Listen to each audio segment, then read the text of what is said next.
Dr. Gerald Brooks' Leadership Podcast is up next here on Cool 97.5.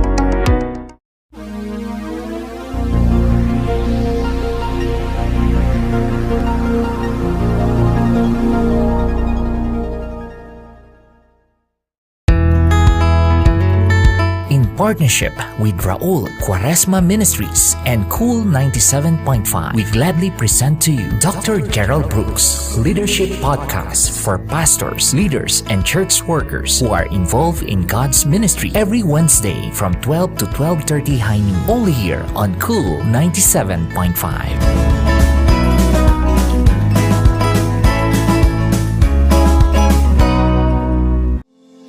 Welcome to the Gerald Brooks Leadership Podcast, a deep dive into biblical leadership with pastor and author Dr. Gerald Brooks.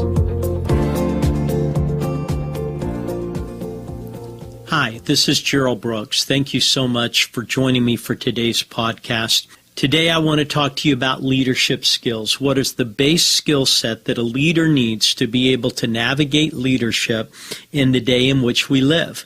But the ironic thing is the skills haven't changed from 2,000 years ago to today. They are the base skills. Now, the illustration I'm about to use shows that you can find leadership everywhere. I got this thought literally from thinking back when I used to sit down with my son and my daughters when we would watch movies together when they were teenagers. And there was a movie called Nacho Libre. And those of you that have seen it, you know that it is not a mentally challenging movie. But when you have teenagers, you do whatever you can to connect. But in this movie, Nacho Libre would repeatedly say, you've got to have skills. You've got to have skills. And I was thinking about that the other day, and I was thinking, you know what? He's right. He's right in so many areas, but he's specifically right when it comes to leadership, that if you're going to lead, you have to have skills. So I want to use as my template Philippians chapter 4. Because in there, I believe the Apostle Paul unwraps for us some of the basic skills every leader has to integrate into their life so that they can lead effectively. So Philippians chapter 4, let's jump into it. The first skill is you have to have relationship skills. Those of you that are familiar with the chapter, you know in verses 2 and 3, Paul writes to two individuals, and he says, I implore you. And both of these individuals he's imploring were leaders in this particular area of church. And he implores them that they would redefine their relationship skills between each other.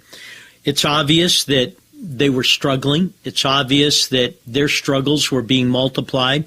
And as I tell people, the difference between people struggling with other people is that that's isolated. But when leaders struggle with other leaders, what happens is other people choose sides. And so he implores them. He says, I implore you, and he just really sort of gets in their face about developing their leadership skills. And so the first skill I think that we all have to wrap our arms around is no matter how talented, no matter how gifted, talent, the secular word, gifted, the spiritual word, no matter how long you've been in ministry, your tenure in ministry or your tenure in leadership, you have to be able to get along with other leaders. Because when you do not get along with other leaders, you literally throw an organization into a tailspin. And so he talks about relationship skills. And if you were going to sit down, I think one of the things you would have to ask is if you were to take your relationships, those very close to you, those in a circle around you, and those distant from you, how do you do with those? Are you all right? Can you relate to those that are very, very close to you without them feeling like there's constant friction? Can you relate to those that would be in that outer circle as far as maybe your organization? You don't deal with them day to day, but you deal with them. How would you relate to them? And then in that extended circle of maybe new people coming in and maybe even people exiting the orbit of the organization. Here's the thing. You have to be able to get along with people. Jesus sort of forced that model on us when he chose 12 people that were individuals that no one would put in the same room together, yet he did. And he just challenged them. He says, if you have a relationship with me, then that relationship with me should affect the relationships that you have with others. And if the relationship that you have with me isn't affecting the relationships you have with others, then it brings into question how genuine and legit is your relationship with him. And so he just sort of throws that at us. And so relational skills, the ability to get along with others. The second set of skills are emotional skills. In verse 4, Paul says this, rejoice, and again I say rejoice. He was talking about what is going to be the foundation emotion in your life. And probably this is a little tender because we all know coming out of COVID, we've seen more mental anxiety and even mental stress and disease on levels that we've never seen before. But what Paul was saying is that there is to be a base emotion that all other emotions are derived from. And that is that you're able to manage your life based on a joy perspective. And we recognize that the world misrepresents what joy is. It makes it about what you have. God makes it about who you have. See, the world says that joy is based on if I have enough money, if I have enough possessions, if I have enough position. But God makes it based on having a strong relationship with him, because in his presence there is fullness of joy. And I think all of us have to come back and say, what is our base? What is our base emotion that we operate from? What is our base emotion that we come back to? And there needs to be something that is sort of that anchor point in each one of us. If we're going to manage the day-to-day, it can't be from one level of depression to the next level. It has to be from an outlook of God is a good God. He is a great God. And I am going to manage in perspective of who God is in my life and what God can do in my life. I'm not going to manage based on how well my life is going. I'm going to manage my emotions based on how good my God is. Because all of us have bad seasons in life. But no matter how bad the season is, God is still good. And so we know that the goodness of our God is the basis on which we manage all of our emotions. We come back to him. We're always looking to him. And because we're always coming back to him, it changes our perspective. So I don't manage from bad moment to bad moment. I manage from good God to bad moment, good God to good moment. So emotional skills, being able to manage just the day-to-day emotions of life. Number 3, discipline skills. And verse 5, he says, let your moderation be known to all people. Let your moderation, he's talking about that skill of self-discipline, that a leader is able to lead themselves. We've talked about it in so many different formats. If you can't lead you, you have no right to lead anyone else. If you've got great ideas, but you can't lead you, keep your ideas to yourself. You've got to be able to lead you. And here's the thing about leading you. You have to be able to say no to yourself. You have to be able to say no to yourself when it comes to things everyone else is saying yes to. You've got to be able to say no. And when yourself wants to get excessive, you have to be able to dial it in and just say, hey, we're not going there.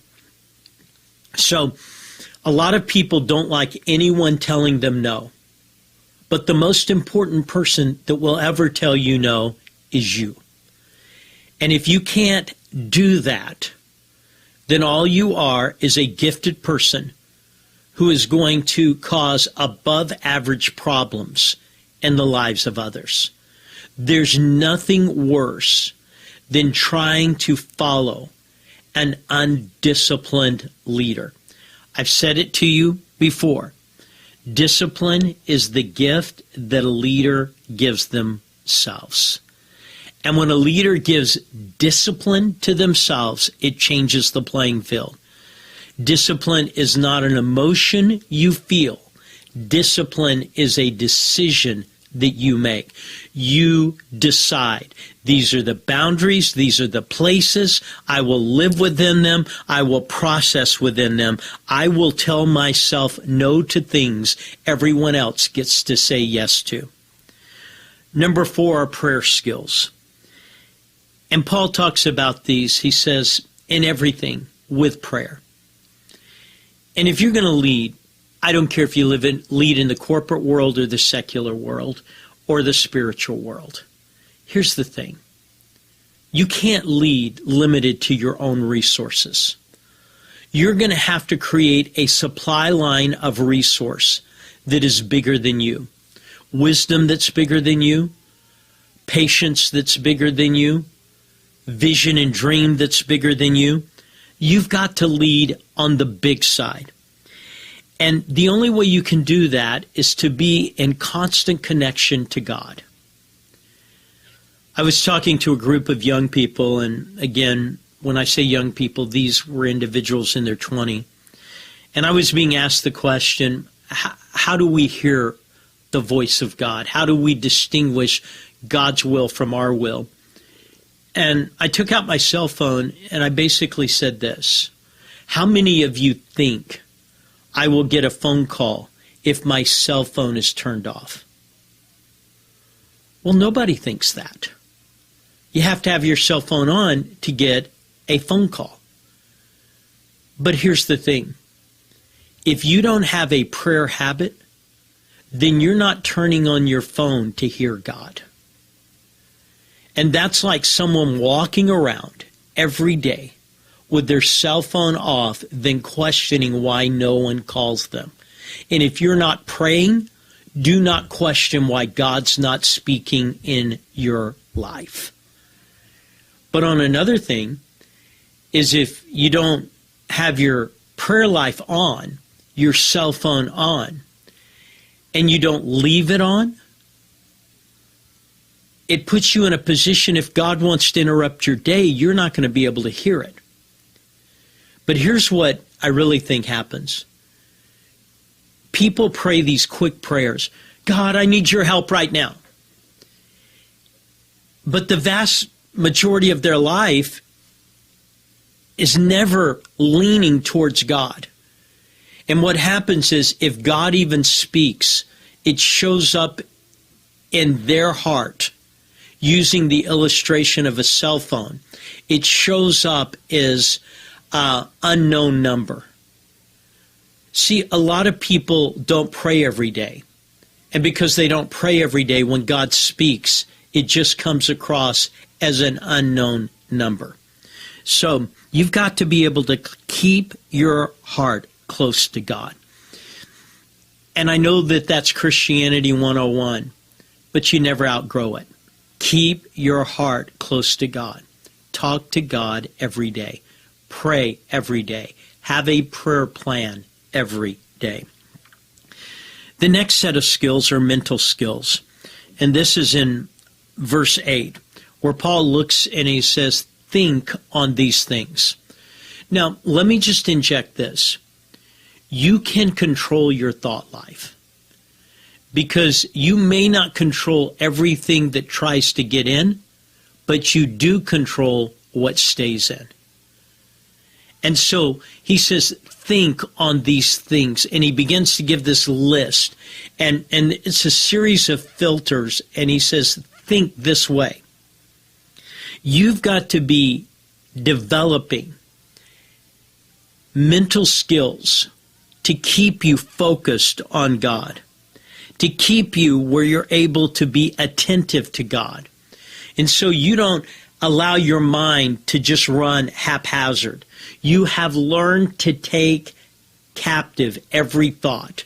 And because you've been able to take captive every thought, these thoughts begin to develop over a period of time, and it's easy for you to maintain focus. So you've got to develop the mental skills of just saying, hey, I'm going to focus on God. I'm going to be attentive to God. The next one is flexibility skills. You have to have some flex in you.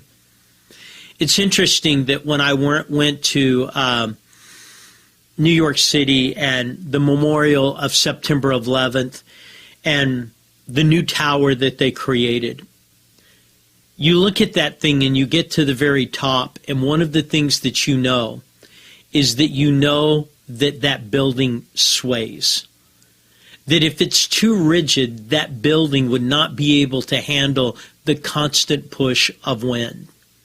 And so it's literally created and designed, the higher you go up, the more that building will sway back and forth. Why? They know for it to last, there has to be flexibility. And that's what Paul talked about, because he said, I've had to learn to be content in all things. I've had to learn to be content in all things. Now, let me make a distinction. When it comes to things, we have to be flexible and learn to be content. When it comes to growth, we're never content. We're always growing.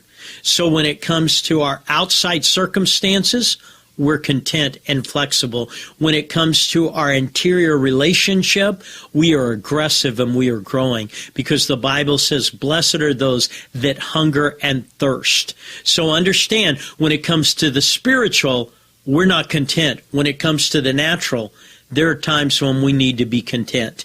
And so he says, I've learned how to be content. I've learned how to abase when things weren't going real good, and how to abound when things were going real good. He had developed flexibility skills. In fact, he says, I've learned to be content.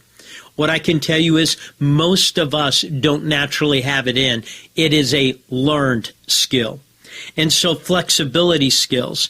The next skill he talks about is in verse 16, and it's gratitude skills. And he talks about the churches that had given in verse 16 to his necessity time and time again, and how grateful he was. Now, I have to be honest with you. I'm not good at celebrating. I tend to be the person, keep your head down, keep moving ahead. And so I'm going to move ahead every day. But sometimes I'm not going to stop and turn around and say, look where we've been. But God stopped me a year ago, because I am the founding pastor of the church that I pastor. And November, we're going to celebrate 40 years of me being the founding pastor. So I've been in ministry for 45 years, but I've been the founding pastor of this church for 40 years. And God said, I want you to celebrate this moment. See, that wasn't natural to me. But what this celebration is going to involve is me saying thank you to a group of people that have been with me on this journey. And I've had to learn this. And really, the person who's helped me the most is one of my dearest friends, John Maxwell. And John is great at celebrating with people who've helped him. He is just magnificent at it. And I've watched him and I thought, man, I got to get better at this. And I have gotten better. But my best will be when I celebrate this 40th, not celebrating me, but the people who helped these 40 years happen. And so being thankful for what others have done, that is critical mass. That's critical mass. You've got to have gratitude. You have to understand none of us get where we are alone. And if we're anywhere meaningful, others have helped us. And we've got to be able to understand during our darkest days there were people who were there for us, and we have to focus. The next skill is faith skills. And in verse 19, he says, my God shall supply all my needs according to his riches and glory in Christ Jesus. And it was just the faith of believing that if you're taking a journey with God, that God's going to take care of you. And that even though you may be limited, God's not limited. And even though you may lack, God doesn't lack. And even though there's things that you will need to complete the journey and you don't have them, God will always supply them. And so he talks about those faith skills of just believing that God's going to be there for you. So again, these are just skills. They're skills that have lasted for 2,000 years. And they're the skills that all of us need. Relationship skills, emotional skills, discipline skills, prayer skills, mental skills, flexibility skills, gratitude skills, and faith skills. These are skills that help you to lead effectively. So can I say to you that the way I would manage this lesson, I would get out your computer, or I would get out a pad of paper, and I would write down these skills that I've given. I think I gave you 8 of them. And I would just begin to put a 1 and a 10. 10 being the high, 1 being the low, and saying, how am I doing on this skill? And then I would write below the number, okay, if I'm at a 6, what do I need to do to improve this skill? See, information without application never creates transformation. And if all you do is get informed of 8 skills, but you don't make application, there's not going to be transformation. And that in of itself, that last statement was gold for some of you. Thank you so much for joining me. Thank you for listening to the Gerald Brooks Leadership Podcast. If you'd like more information on Dr. Brooks's books, audio, or speaking engagements, please go to geraldbrooksministries.com. Thank you for listening on today's broadcast. Join us again, and may God bless you. For more information, you may contact us on the following social media account and website. Just type Raul Quaresma Ministries and Dr. Gerald Brooks Ministries. Subscribe, follow, like, and share us on Facebook, YouTube, Twitch TV, and Instagram.